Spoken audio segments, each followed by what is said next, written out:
Bonjour à tous et bienvenue dans Voyons voir. Cette semaine, direction la Drôme provençale pour profiter de la récolte des olives.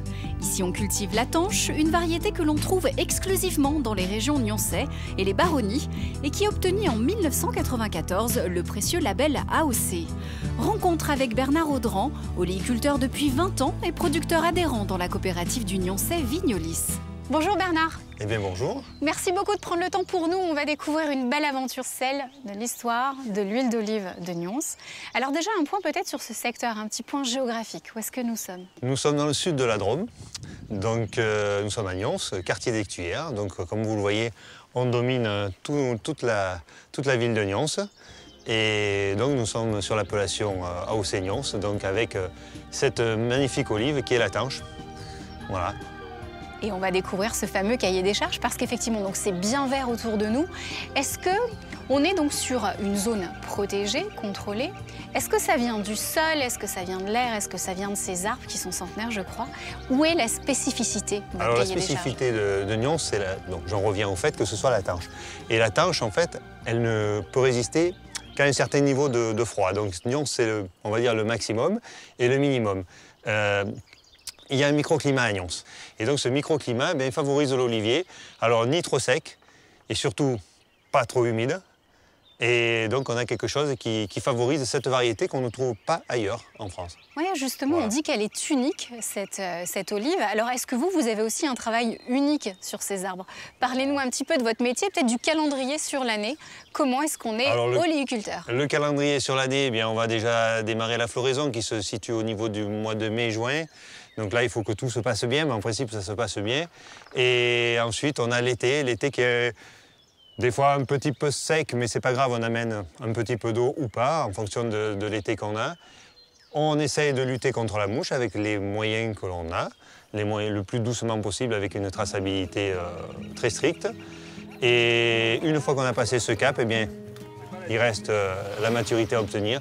Donc là, on arrive là au moment de la récolte. Là, on est encore un petit peu tôt pour faire de l'olive de bouche. On est sur de la récolte, essentiellement de l'huile, là, actuellement. Donc, qu'est-ce qu'on fait? En début de saison, on a une olive qui commence à tourner, qui commence à être noire. Et donc, quand on a des petits calibres, etc., là, on commence à ramasser pour l'huile. Et la table, pour l'olive de table, elle viendra aux alentours de la Noël. La période des récoltes est un moment chargé pour les oléiculteurs. Les olives entrant dans la composition de l'huile doivent être livrées au moulinier au maximum 4 jours après la récolte. Et les olives de table doivent quant à elles attendre de devenir naturellement fripées, donc avec moins d'eau et plus de goût. Dans les deux cas, la récolte reste artisanale et laisse peu de place aux machines. Et au niveau de la cuvée 2018-2019, on m'a dit que chaque année, elle est différente. C'est un petit peu comme le vin, il y a des particularités. Alors, qu'est-ce qu'on peut dire sur celle qui arrive? Là, je vous laisserai aller au moulin, déguster l'huile. Je crois que ça sera le plus simple. Je crois que vous allez y aller. Donc actuellement, on a, comme vous pouvez le constater, une très belle récolte, qui est abondante, qui n'a pas du tout de piqûres de mouche. Ouais, elles sont donc, qui a été très peu traitée dans la mesure où on n'a pas eu de pression. Voilà, donc on devrait avoir un produit, comme d'habitude, formidable. Ça promet dans l'assiette, effectivement. Beaucoup d'amour et de travail derrière cette olive. Allez, je sais que vous avez été chef avant. Alors, un petit coup de cœur. L'olive, est-ce qu'on la mange chaude, froide, en entrée, en dessert, en plat? Un petit coup de cœur. Moi, je vais vous parler plutôt du chaud, parce que je connais mieux le chaud, en ce qui concerne l'olive. Alors, l'olive, déjà, à l'apéritif. Ouais. C'est tout bête. Hein. On a un produit extraordinaire, donc tout seul, à l'apéritif, avec la AOC Nyons, on n'a aucun souci.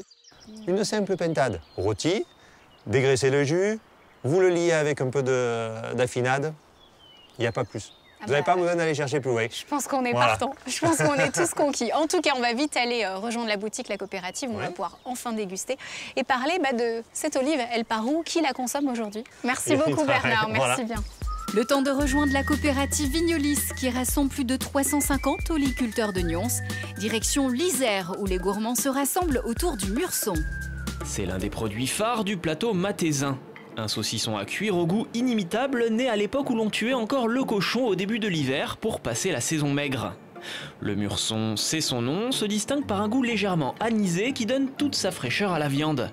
Son origine daterait de l'époque où l'on venait de loin pour travailler à la mine.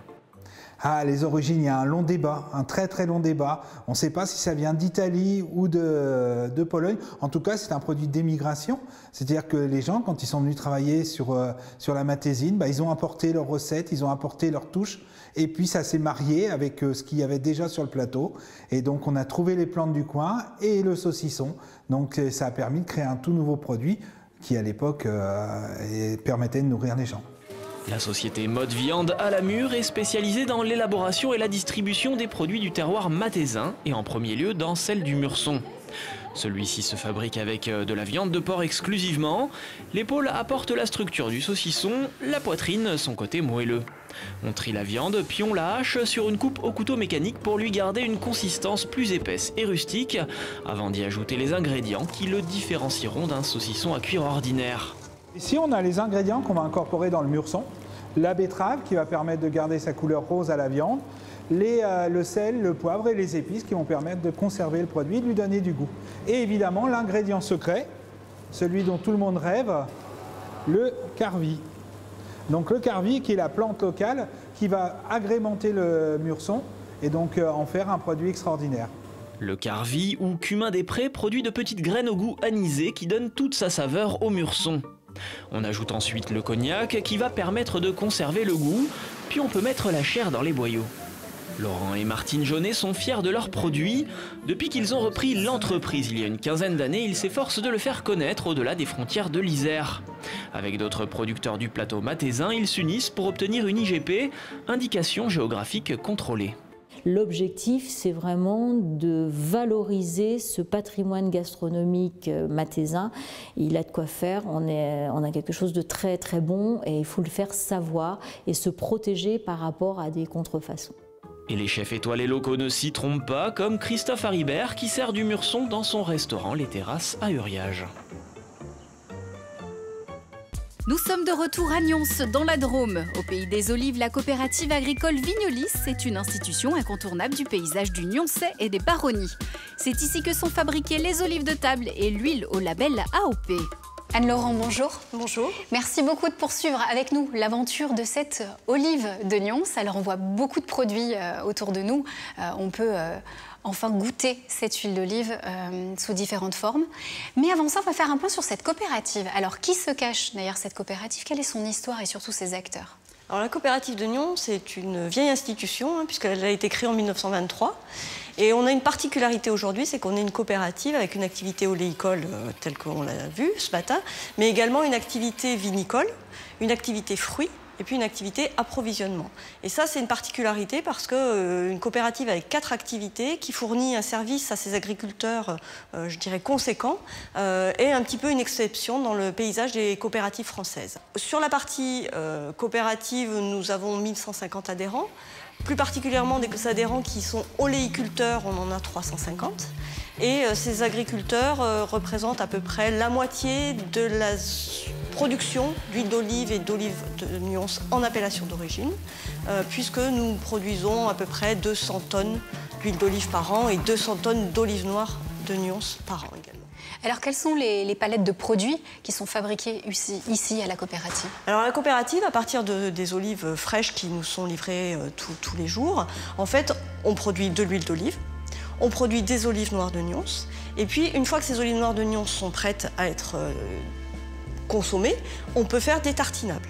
Différentes pâtes d'olive, donc ça peut être de la tapenade, ça peut être de la finade. La finade étant une particularité de l'AOP Nyons, c'est un produit qui a un nom déposé, où c'est une simple pâte d'olive noire de Nyons. Quand je dis une simple, parce que c'est un produit, je dirais, presque brut, naturel, brut, ouais, du produit brut. Mais par contre, en termes gustatifs, c'est vraiment une explosion en bouche, et l'olive se suffit largement à elle-même d'un point de vue gustatif. L'huile d'olive reste le produit phare. Pour sa fabrication, les olives sont d'abord effeuillées et lavées.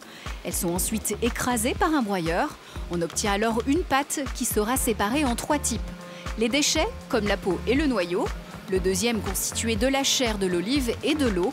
Le troisième de la fameuse huile d'olive AOC. Toute cette procédure est faite de façon mécanique et à froid. On comprend bien qu'ici, les locaux ont la chance d'être à la source. Ils ont les produits, ils ont les oliviers sous leurs yeux. Qu'en est-il des habitants de la région Auvergne-Rhône-Alpes, voire même des Français? Est-ce qu'on a accès à cette huile d'olive de Nyons dans nos boutiques, près de chez nous aussi?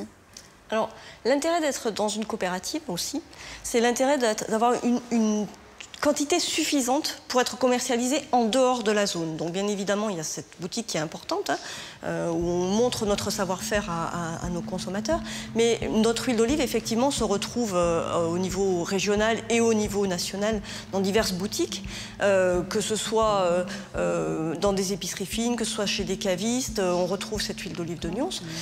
On a à cœur, ici, vraiment, d'être très présent sur la zone Rhône-Alpes, Auvergne-Rhône-Alpes, puisqu'on se dit les meilleurs ambassadeurs, c'est quand même les régionaux, qui sont là, qui ont déjà entendu parler de Nyons, donc qui sont peut-être plus à même de se dire tiens, je vais essayer de découvrir, de déguster, et qui par la suite peuvent aussi disséminer tout autour d'eux cette huile d'olive et ces olives qui sont quand même formidables d'un point de vue gustatif. Qui sont vos ambassadeurs aujourd'hui de ce fameux produit? Alors effectivement, la meilleure récompense, je dirais, pour les producteurs et puis pour nous aussi coopératifs, c'est lorsque l'on a un ambassadeur de renommée qui utilise nos produits et qui les met en valeur dans sa cuisine. On a la chance d'être chez Pierre Gagnère, on a la chance d'être à Biarritz, à l'hôtel de Biarritz, on a la chance d'être chez chez Trois Gros, enfin on a chez différents chefs de renommée.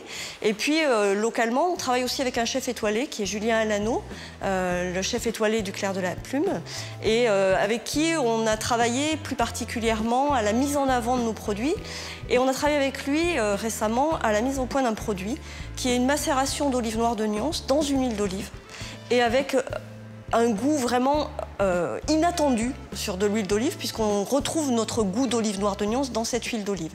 Et là, vraiment, c'est un produit, lorsque les clients goûtent ce produit-là, ils sont vraiment surpris, parce qu'on a une huile d'olive de Nyons celle qui est en AOP, qui a une typicité donnée, qui est très douce, mais qui néanmoins garde quelques côtés herbacés.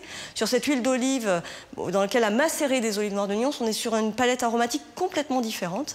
Et là, effectivement, on a trouvé un partenariat, je dirais, avec ce chef étoilé qui nous convient à tous les deux, puisqu'il met en valeur nos produits, il les cuisine de façon admirable, et on travaille également à développer de nouveaux produits avec lui, de façon à mettre en avant le savoir-faire à la fois des producteurs et à la fois de la transformation. Anne, il ne nous reste plus qu'à espérer l'avoir au pied de notre sapin, tout simplement. Merci beaucoup, en tout cas, pour cette belle aventure que vous nous avez racontée aujourd'hui. Merci. Pour respecter l'exigeant cahier des charges de l'AOC, les oléiculteurs devront attendre autour du 20 décembre pour récolter l'olive de table. D'ici là, l'espace Vignolis vous accueille pour la vente de ses produits maison, son comptoir de dégustation et la visite de son musée de l'olivier.